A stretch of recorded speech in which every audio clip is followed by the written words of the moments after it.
Magandang araw sa lahat, lalong-lalo na sa mga taga-subaybay at taga-panood nitong video. Sa buong Ranger, sa buong mundo, magandang araw. Ako nga pala si Sergeant PGC Mangalay, 72476 Infantry Philippine Army. Assigned dito sa 37 IB, 6AD Philippine Army. Platoon Sergeant ng Scout Platoon. Itong mission na to, pang-anim na mission sa amin. Sa akin ay binigay ng batalyon ko. Ito yung pinaka masabi ko na may kabigatan kasi nga 3 leader to na binigay sa akin. Ito yung mga matataas na leader. So, bago pa man ito nangyari, so, nag-briefing kami ng Intel officer at saka Intel platoon ng Intel section. So, mayroong sightings target na nandyan sa area na yan ng isang municipality dito sa area ng Sultan Kudarat. So, bago pa man yan, nakalubog na kami ng 1 linggo dyan sa area na yan, sir.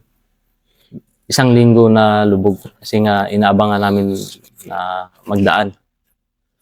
So, hindi yung dumaan sa mga ganong araw. So, inuwian muna namin dito. Nagpahinga. Madaling salita, naluto ito ng maayos, sir. Ng Intel natin. Kasi nga, 3 leader ito 3 leader. So, mahigpit ko na itinago ito sa mga kasamaan ko itong information kasi nga mabigat. Hindi ko mabigat to. Mahirap na mag-leak yung information. Baka ma-failed yung mission na binigay sa akin. So, bago ko sinabi ito sa mga kasamaan ko, sir, mga 8:00 na ng gabi. Pero nag-initial na ako sa kanila na prepare ang mga gamit. Strike tayo. 3 days, sabi ko. 3 days strike, sabi ko sa kanila, yung mga dadalhin, light lang na material, sabi ko. Para yung galaw natin mabilis mag-insert, mabilis maglakad. Walang mabigat na kailangan dalahin.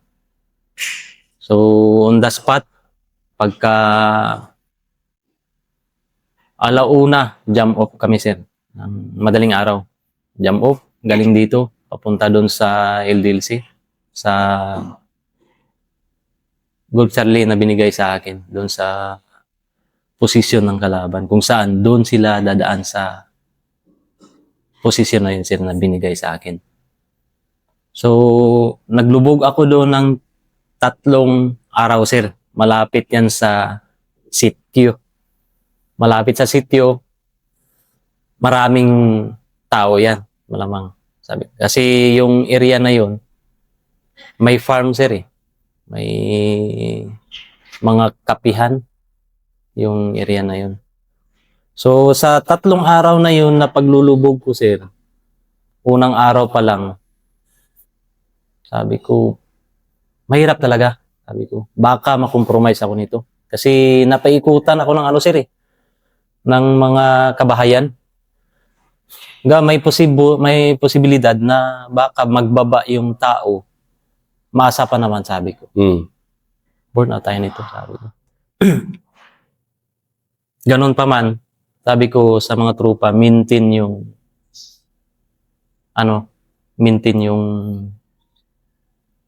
disiplina. Sabi ko.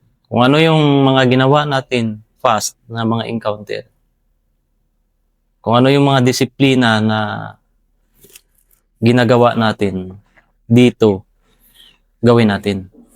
Walang pagbabago. So, ganun pa rin yung routine namin. So, maingat kami sa pagluto, maingat kami sa pagkuha ng tubig. Sa mga galaw namin, kailangan wala talagang ingay. Kasi maliit lang yung porsyon na inoccupy ko doon sa medyo elevated na porsyon. Pero masukal siya. Baga hindi siya gano'ng kataas na masukal, tamang-tama lang na pag upo mo, hindi ka na makita. So, yung ginagawa namin, sabi ko 3 days lang to, kahit nakaupo lang tayo. Isang araw, buong gabi. Sabi ko, nakaupo lang. Walang galawan. Hanggang sa nandyan na yung kalaban, sabi ko. So, yung posisyon namin, walang galawan yun doon. Pagkagabi, deploy ko na yung tropa ko. Deploy ko doon sa kung saan, doon dadaan yung kalaban. So, sa isang araw, hindi dumaan, balik na naman ako ulit. I-risk ko yung trackings ko doon sa pinagpistuhan nung gabi. Balik na naman sa posisyon. Sarado yung pinagdaanan ng mga bakas na tropa ko. I-risk ng Till Scout. Ganun pa rin yung rotation. O, yung daily routine namin, security, yung pagkain, walang ingay yung pagbukas ng kaldero, walang magsigarilyo kasi nga malapit kami sa mga kabahayan. Yung ingay, walang may salita maliban doon sa mga team leader lang. Ang kailangan lang nila magpahinga na lang. Matulog kung matulog. Yun lang ang gawin nila para wala nang ibang galaw, kumaga. Wala nang galawan yun. Kasi nga iniingatan namin na makompromise talaga. Na mayroong makadetect na mga civilian or masa doon sa pinagpistuhan namin na maaaring magsumbong doon sa target namin. So, dumaan na yung mga pang 2 days na ginagawa namin hanggang sa pagdating ng pang 3 araw namin, mga alas 5 ng hapon, tumawag yung Intel Platon na, Master, positive. Ngayong gabi, dadaan sila. Sabi ko, sige, abangan ko yan. Gamitin ko yung agaw dilim na panahon. Kasi may buwan pa na kalahati, sabi ko. Medyo maliwanag to. So, abangan ko to sa mga ganitong oras, sabi ko. Ako nang bahala. Basta ganitong araw, dadaan, sabi niya sa akin. So, binato ko yun sa mga tropa ko. Nag-brief ako ng kaunti. Pinapass the word ko na ganito. Positive na yung target natin. Dadaan. Kailangan natin to mabantayan ng maigi. Na walang makalusot. So, pagkagat ng dilim, mga alas 6, nag-deploy na ako doon sa area kung saan doon talaga dadaan yung kalaban. So, nilatag ko yung tropa sa porsyon na yun na kung saan doon dadaan yung kalaban. Siguro ang distansya lang sa paglatag ko, nasa 5 to 10 meters lang yung deployment ko. Malapit lang masyado yung deployment ko. Naka-skirmish kami, nakalatag, na skirmish na semi L-type, yung dalawa. Yung 60 gunner ko, nasa gitna. Nilagay ko sa gitna doon sa killing zone. Kung saan yung killing zone ko, doon yung mga firepower ko nakalagay. Doon lahat. Yung dalawang 2-3 ko doon sa gilid ko nilagay. Kasi nga, para ang exit ng kalaban, pwede nila mapahabulan na M23. Mga alas 10 ng gabi, nagkwentuhan kami ng ang isang team leader na kasama ko kung saan sa lahat ng encounter ko, siya yung kasama ko, sir. Sa lahat ng encounter, siya talaga yung kasama ko. Ito din yung bata ko nung ako yung team leader nila, sir. Yung sama-sama ko siya. Sabi ko, pintuan kami ng team leader. Sabi niya sa akin, Boss, Master, nakita mo ba yung kidlat? Oh, simple naman. Yan yung nagbibigay ng sign sa akin, sabi ko. mamaya, dadaan yung kalaban natin. Positive yan. Talagang hindi tayo mapa-zero nito, sabi ko sa kanya. Walang ulan, pero may kidlat. Walang ulan yun, sir. Nakaupo kami, nakasandal, nakaganito habang naghihintay ng kalaban. Nag-uusap kami, sabi ko, mag-ingat lang, sabi ko. Pasdawod mo lang sa tropa natin, sabi ko. Pasdawod mo dyan. Kasi nasa gitna ako, sir. Pasdawod mo lang dyan. Mag-ingat lang, sabi ko. Dadaan talaga yung kalaban natin.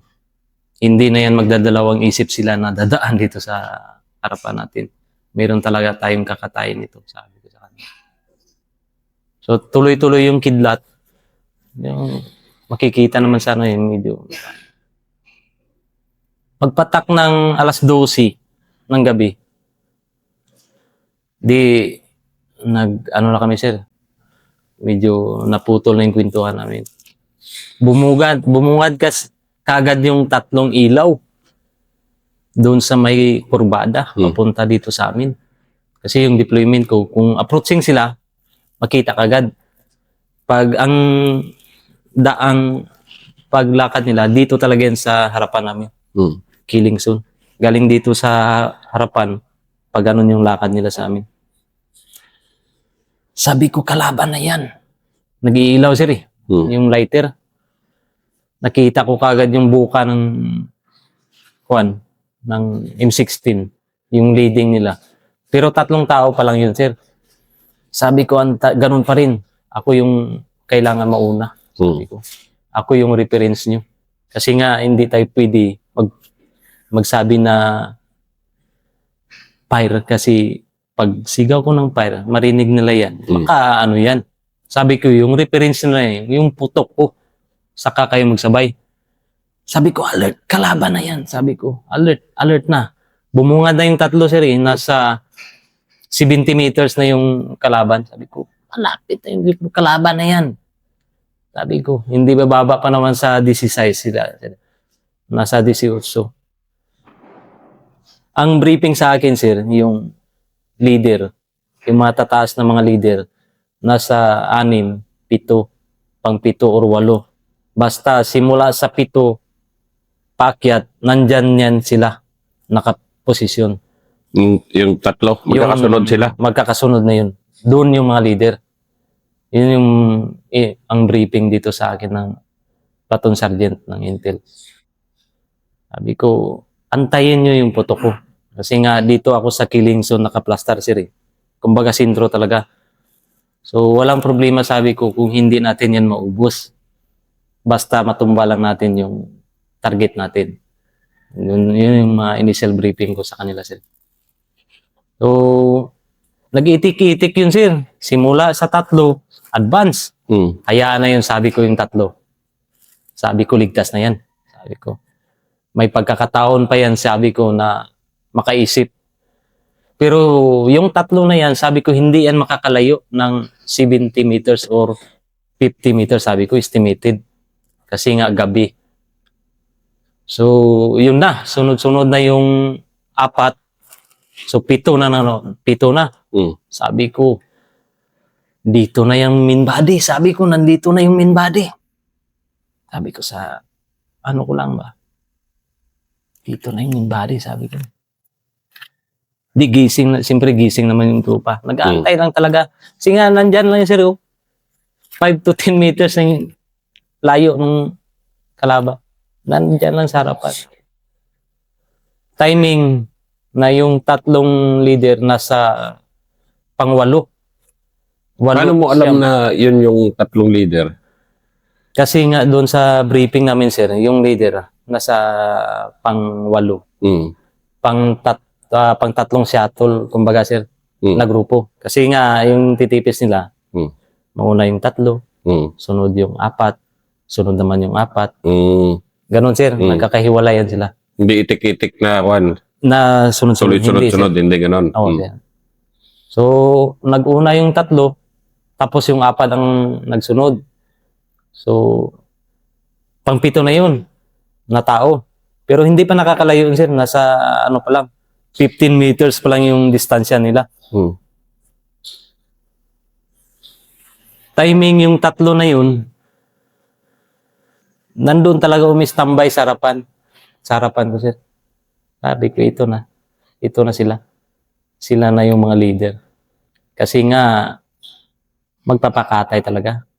Huminto sa harapan ko, sir eh. Doon na. Tinutukan ko yung isang matangkad. Siya na. Pagputok ko, yun na. Volume fire lahat. 60, K3. Bumungad na kagad sa amin yung tatlo. Sabi ko, yun na, volume fire. Volume fire na. After ng, sabi ko, volume fire, dumilim na, sir eh. Kasi nga, sa mga usok na yun, hindi na nakita yung kagad yung mga kalaban. Kasi nga, agaw liwanag yung tira namin, sir eh. Wala din kaming dinadala ng mga gamit, kumbaga mano-mano talaga, sir eh. Mga ano lang yung mga natural resources na dala namin. Yun lang. Kasi kami, wala naman kaming pili. Anong oras namin tirahin o anong oras namin tumbahin yung target namin. Basta yung sa amin lang na pinakamin talaga, yung target lang tumbahin namin. So yun, sir. Inasahan, tumba lahat ng leader.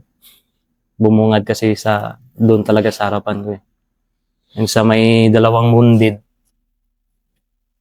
nakatakbo yung wounded. Doon naka-recover kami lahat ng mga naiwan, ng mga baril. Matataas na mga kalibre. Yung pinaka ano ko doon, sir, kasi nga maganda yung pagkaka-score namin kasi doon sa matataas na disiplina ng tropa. Kasi kung hindi lang disiplinado yung tropa, burnout na yun ang mission. Kasi doon pa lang sa simpleng mga disiplina, bawal magsigarilyo, bawal ang maingay, bawal ang magsisilpon. Yung tao na nagtatabas doon, sir, nasa 25 meters. Kung maingay kami, wala na. Compromise na yun. 25 meters. Napakalapit niyan. Malapit lang, sir. Yun lang, 25 meters, nagtatabas yan. Inikutan kami, sir. Nagtabas. So, hindi niya kayo napansin? Hindi kami napansin, sir. Dahil doon sa disiplina talaga. Matataas na disiplina ng tropa. Kaya yung mission kaya yung bawat mission na makukuha namin, smooth lang kasi nga doon sa mataas na yung disiplina ng tropa. Wala ka ng problema sa mga tropa na dadalhin. Yung mission na binibigay, madali lang. Kaya doon sa mga mission na binibigay, bawat mission na binibigay sa amin, pakadali lang. Dali lang magkuha ng mga target. Kasi nga doon sa mga tao mo na dinadala, wala kang problema. Tapos buo talagang loob. Kasi nga, sino ba naman na ordinaryong sundalo ka, i-deploy mo doon sa 5 meters lang. Kalaban yan, may baril yan. Buo talaga ang loob nila. Kasi nga, dedicated din sila sa trabaho nila. Mahal nila yung trabaho nila. Mahal nila yung unit nila. Kasi nga, proud din sila na membro sila ng 37 na IBC. Pero yung 5 meters na minsan kasi may mga viewers kasi tayo ngayon minsan na hindi makapaniwala na 5 meters lang ang lapit. Ikwento mo nga bakit ganun dapat kalapit. At ganun posible talaga na lapit talaga dahil nga madilim eh. Ikwento mo lang. Kasi una-una, ang iniisip namin doon, gabi yan, sir eh. Pag dinistinsyahan natin yan ng 10 meters to 15 meters, para kang nag-i-imagine, matamaan ko kaya ito. Kaya yung deployment ko, dikit talaga doon sa daanan nila. 5 meters. Kasi nga, doon pa lang sa pag-deploy ko sa tropa ko, sir, nirecon ko yan. Baga, lahat ng tropa ko naka-deploy yan, sinubukan ko yan, makita nyo ako. O ganitong distansya, makita nyo ako. Sa 5 meters o ano, makita niyo ako, ganitong oras. Sa mga ganyang oras, sir, simula yan alas 6 hanggang magdamag. Sa unang araw, sinusubukan ko yan, sir. O ganito, naglalakad ako. Okay, makita mo ako. Tail scout, makita mo ako. Okay. Hanggang sa adjust. 5 meters. O ito na, 5 meters. Kasi nga buong loob din nila. Sige. Yan, 5 meters. Talagang klaro na tao talaga yan. Ang 5 Makikita meter, mo. klarong-klaro na. Klarong-klaro na, sir. Kasi may lighter pa, sir. Nakailaw sila, lighter. Sila, Sila, sir. yung kalaban. Kalaban. Yun ang problema nila. Parang nagna-night firing kami na mayroong reference. Kasi may lighter na. May lighter sila. Oo. Sila nag-violate. Sila, Diba? Sa atin kasi, pag may Bawal yan violation, RTU. Diba? Sir. Diba? Kasi ang RTO, ibig sabihin, buhay ang kapalit niyan eh. Yun ang Yan, nangyari sa kanila rin. Yan, sir. May reference ka eh. May reference ka na eh. Doon kahit nasabihin nila yung ilaw nila, mahina. Doon lang sa tapat nila, sir. Isang direction lang. Doon na isang direction lang. Binigyan pa rin kami ng reference. Kasi nga, sobrang lapit na eh. Kita mo yun doon sa, may mga short video kami doon dati, sir. Pero, siguro na-iris na. Malapit talaga. Yun nga, yung mga nakatakbo doon, mga naka-surrender, parang hindi mo pa makausap eh. Dahil doon sa trauma. Na-trauma sila. Na-trauma sila. Ano daw ang sinasabi nila nung nakakausap? Sobrang dami daw na putok. Sabing dami. Nakahilira daw yung sundalo. Hindi niya na alam saan siya magtakbo kasi nabigla din sila sir. Bigla yung una nilang reaction po talaga eh. Ngayon doon lahat kasi kami nakapokus doon sa gitna sir. Pinabayaan namin yung mga gilid-gilid lang kasi alam namin na walang malalaking tao doon. Doon kami nakapokus lahat sa gitna. Doon sa killing zone. Pinokus nyo talaga sa Gitna, sir. leader nila. Binilang ko sir, nasa 18 talaga sir eh. Inisa-isa ko yun. Ilang tao yung nauna? 3. Pangalawa, shuttle, 4. Din sunod 4 na naman. Yung huminto, 4 na sa gitna namin. Din sunod na naman ulit. Gano'n ka-importante? Kasi kung minsan may mga tropa kasi ba-excite yan o anong panahon ko, naka-ambush kami. Ang saya-saya eh. Ang problema lang kasi, yung tail scout ko noon, papasok pa lang kalaban, binugahan na niya dahil malapit na, maapakan na siya eh. Pero ito kasi, napalampas nyo na ng palampas hanggang yung sa, hanggang sa, natimbog nyo talaga yung mission. Yes sir. Walang pinagkaiba doon sa doktrina natin sir. Sa battle drills. Sa iyad-iyad natin. Sa pagkandak ng ambush. Walang pinagkaiba yun. Na kailangan tirahin mo sa gitna talaga. Kasi nga, SOP naman nila yan. Yung nasa una. Parang laro nga lang. Parang ano ba tawag natin ngayon doon? Ano ba ngayon doon sa ayad-ayad nung panahon namin? Ano ba ngayon sa SRS? Battle drills na ba ang tawag ngayon? Immediate action drill nung panahon na Yes, parang ganun pa rin sir. Yan pa rin siya eh, di ba? Napaka textbook example. Yun nga sir, parang laro lang na iyad-iyad yung actual na pangyayari kung masunod ng tropa yun sir. Napaka-smooth lang. Nag-best EP ka dyan, nag-Gold Cross. Yes sir. And then I can honestly say, maintain mo lang, ingat lang palagi. Ganyan, purong-puro yung kumpanya ko dati, Port Company. Ganyan na ganyan yung attitude ba? And ganyan na ganyan yung attitude ng Ranger na natin. Pero yung mga tropa mo, sobrang proud na proud din na nagawa nyo yan. Yes sir. Proud din sila sir na kasi yung mga baguhan dyan sir, na-experience na nila. Yung mga bagong sampa na non-Ranger. Talagang totoo, hindi haka-haka lang na may kalaban pala. May kalaban. Kasi nga, ang iniisip ng mga bagong sampa diyan sa amin, sir, napaka-imposible na sinasabi ko sa may gusto, ihatid ko kayo sa mga tag 5 meters o 10 meters lang kung gusto nyo talaga ng encounter. Huwag nyo munang pangarapin ngayon. Pero dadalhin ko kayo doon sa mga 5 meters, sabi ko, para masubukan nyo man. Ayun. Pag kinausap mo yan yung private namin dyan, sir, lang subukan na nila. Hindi na, ano. May angas na rin na may pagyabang na rin. May pwede Yeah. nang may kwenta. Yan ang pang 6th episode ni Sergeant TJ